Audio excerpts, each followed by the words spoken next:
A new survey shows that Americans really believe in demons.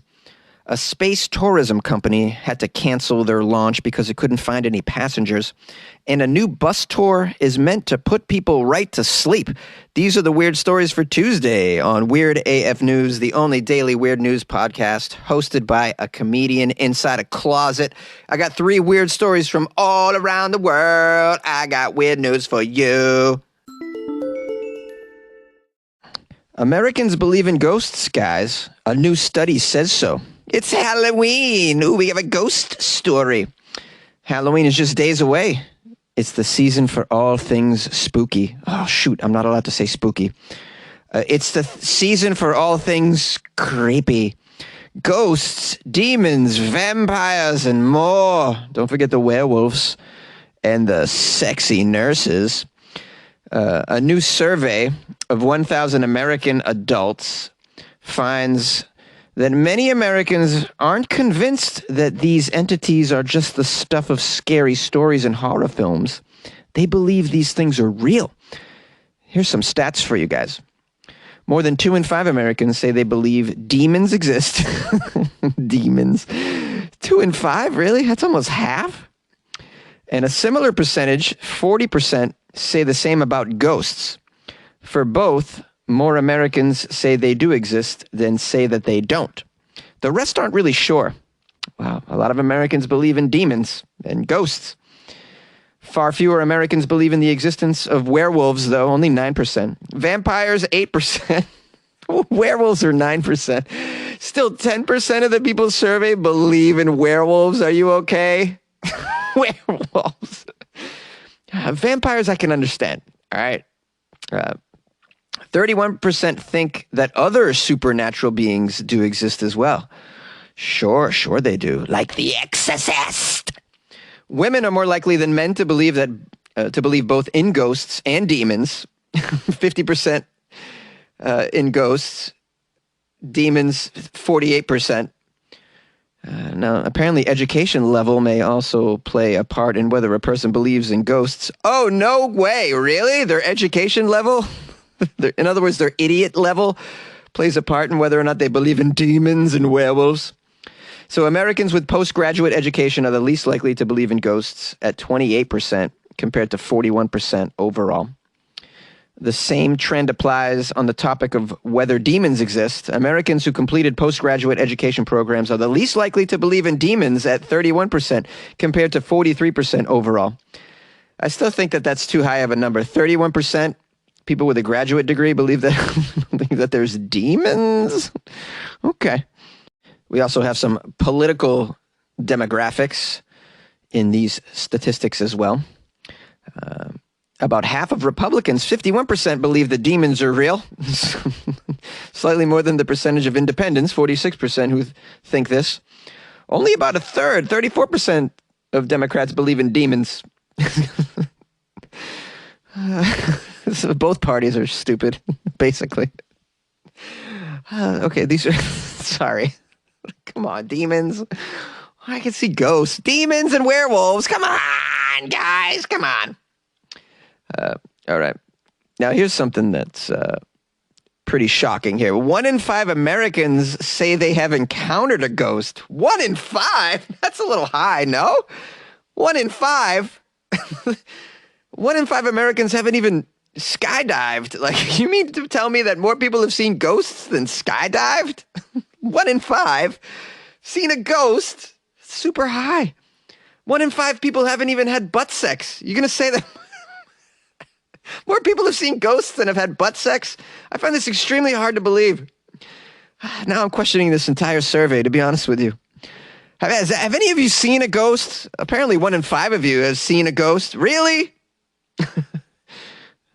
Women, 25%, are more likely than men, 16%, to say they have had at least one personal experience with ghosts. Okay. A quarter of the women have seen ghosts? Come on, man. This is like way too much ghost interaction, I feel like. 25% of women have personal experience with a ghost? That's more of a percentage than the women who have been sexually pleased by men. I've heard the stats, guys. Okay, we got some more ridiculous stats. 11% of Americans say that they've personally encountered a demon. Come on. 4% have crossed paths with a werewolf? You're out of your mind. Where are you seeing these werewolves, man? I want to see some werewolves. I would assume that werewolves are like way down on the list. It's only 3% have encountered a vampire. More have encountered werewolves than vampires? This is out of control. Where are these werewolves? Oh, man, when's the next full moon? I'm out there, baby. Let me get I don't know, what do werewolves like to eat? I'll bring some turkey jerky. A space tourism company cancels their first launch because it couldn't find any passengers. Nobody wanted to go to space? I'm extremely surprised. In what could be a serious reality check for the space tourism industry, its most established player says it had to cancel its upcoming launch with SpaceX because it couldn't find any viable and sufficiently wealthy passengers for the journey. Here's a quote from the company spokesperson, Stacy. The mission was marketed to a large number of our prospective customers, but ultimately the mix of price, timing, and experience wasn't quite right at that particular time, and our contract with SpaceX actually expired. We hope to revisit this offering to go into space in the future. Well, what does it cost to go into space? I'd like to know. I mean, there's no chance in hell I can afford it, but I'm just curious. Okay, this comes as a major narrative shift after the Inspiration 4 mission, which launched 4 amateur astronauts aboard a SpaceX Crew Dragon capsule for a 3-day joyride in Earth's orbit last month. Yeah, didn't William Shatner go up in a rocket as well? I think he did. Now, the event seized global attention as a proof of concept for future space tourism endeavors. However, there were some rough edges of this space journey. Oh, let's hear about the rough edges. There were toilet troubles. Yeah, no shit, there were toilet troubles. There was a lot of sickness on board. These astronaut tourists were 3 days up there. Of course they're going to get sick and have toilet troubles. Never mind the journey's enormous price tag, estimated to be around, get this, $200 million. $200 million to go up and get indigestion right outside of Earth's orbit? That seems like a hefty price to pay for that. Hey, how much to get, like, space sickness? 200 mil? Yeah, sign me up. This may also have demonstrated that the target demographic for space tourism is both very small, tolerant of significant discomfort, and inordinately wealthy. Yeah, it's the wealthy part that really sticks out. 200 million a ticket? I can find so many better ways to spend 200 million than going up into space for 3 days. That's just a stupid way to spend your money, in my opinion. Stupid. And by the way, isn't 200 million like enough to buy your own space shuttle anyways? Like, just go get a used one and go up there for as long as you want. 3 days, please. I'll buy my own space shuttle for 100 mil. I'll spend the other 100 mil on the toilet. And then I'll go up myself. I don't need you. How much is it costing gas, though? Gas is pretty pricey right now. Now, the article ends by saying, in spite of Space Adventure's woes, Space Adventure is the company that failed to launch recently because of lack of tourists. This company has existed, believe it or not, since the early 2000s and has sent several tourists out into space, but none since 2009. None? Nobody's going on a space adventure with you since 2009? You're called Space Adventure. Fix it. You really need to come down on the price of the ticket, though, really. There are other planned space tourism launches. Another company, Axiom Space, for instance, plans to launch a crew of 4 tourists, including a former NASA astronaut and a wealthy entrepreneur that they're not naming, to the International Space Station in early 2022. Well, Space Adventures also has one journey on the books, it says. They're going to plan a launch. They're going to send Japanese billionaire Yasuka Maezawa to the International Space Station in December as well. Oh, okay, so they're still doing it. You guys, I guess, can go to space if you have enough money. Those days are over where you have to just stand on the stupid Earth. Don't like the Earth? Yeah? You can go. You can leave. Did you guys ever see that documentary about the space elevator? It's very weird, and it's definitely worth watching. Yeah, the space elevator. Just Google that. Watch the YouTube video. This could cure all our space tourist yearnings. You like podcasts? You're listening to my podcast. Maybe you thought to yourself, I'd like to make a podcast. Too difficult. No, not with Anchor. Anchor has free creation tools that allow you to record and edit your podcast from your phone or your computer.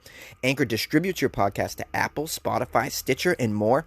They have advertising integration, so you can even make a little money off your podcast. Everything you need to make a podcast in one place.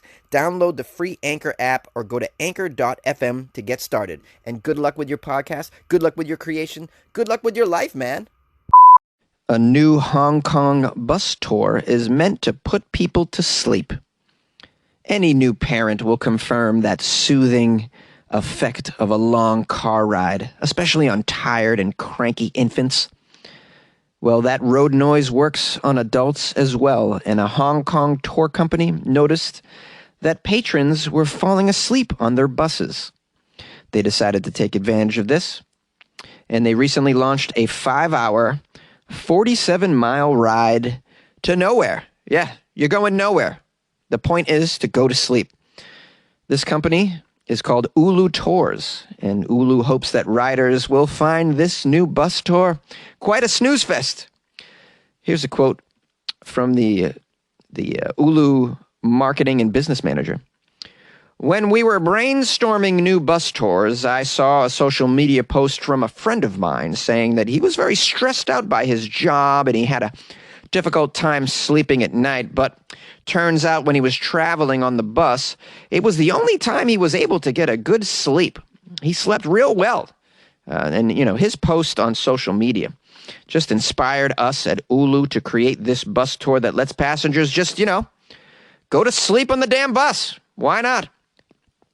Now, you guys are probably wondering, what does it cost for these bus tours? Well, the tickets range from $13 to $51, depending on whether or not you want to take a nap on the upper or the lower deck seating. Riders even get a goodie bag that includes an eye mask and some earplugs. Oh, does it come with slippers, a pillow, a Snuggie? What does it come with? A blankie? The first ride launched over the weekend on Saturday, and it's sold out. Sold out. Wow, a lot of people want to go to sleep. This is amazing. Some of the passengers on the inaugural bus ride, it says here, even brought their own blankets and slippers. Jeez. Yeah, well, you got to. I mean, you're gonna go to sleep, basically. You might want to extend it. If it's 5 hours, maybe just make it 8. Make it like a full night of rest. People will pay for this stuff, man. Do you remember the plane ride to nowhere that I covered? Like in the beginning of the pandemic when no one was flying? I think was it Singapore Air offered a flight up and then back down. You just went up and then came right back down. It was a flight simulation, basically. It gave you the feeling that you went somewhere when you couldn't go anywhere because there was no travel in that stage. Hilarious. People will do this. They love it. Shit, I would do it too. I've had some great sleeps on buses. Sure, man. Oh, that Chinatown bus from Boston to New York City, which is about 5 hours. It's a lot longer than 47 miles, though. How slow are you driving? 5 hours? It takes you 5 hours to go 47 miles? Let's go in some circles. I mean, ours was 5 hours, but that's 350 or so miles. Wow, I didn't notice that until now. It's 47 miles, takes you 5 hours? How? This is strange. Are you in traffic the whole time? You can't sleep in traffic. I need more information, Ulu. There's something sketch about this. Anyways, would you guys go on a 5-hour bus ride just to sleep for $15? Would you do it? I'd love to know. Call the show, 646-450-2012. I guess this would be good for if, like, you don't have a babysitter. You just throw your kids on there for 5 hours. Yeah, bye, guys. Yeah, we'll pick you up in 5 hours. We're going to Six Flags. It's weird. It's so weird. Weird as weird AF can be. Yeah. What's up, y'all? Got some people that reached out to me that I want to say hi to. A lot of people responded to the Pop-Tarts story I did yesterday. Dina wrote me, "Hey, Jonesy, the Pop-Tarts bit might be the funniest thing you've done in a year. Seriously funny stuff. Keep it up." Dina Birch. Shout out to Dina Birch and fam. Also, Heather liked the Pop-Tarts as well.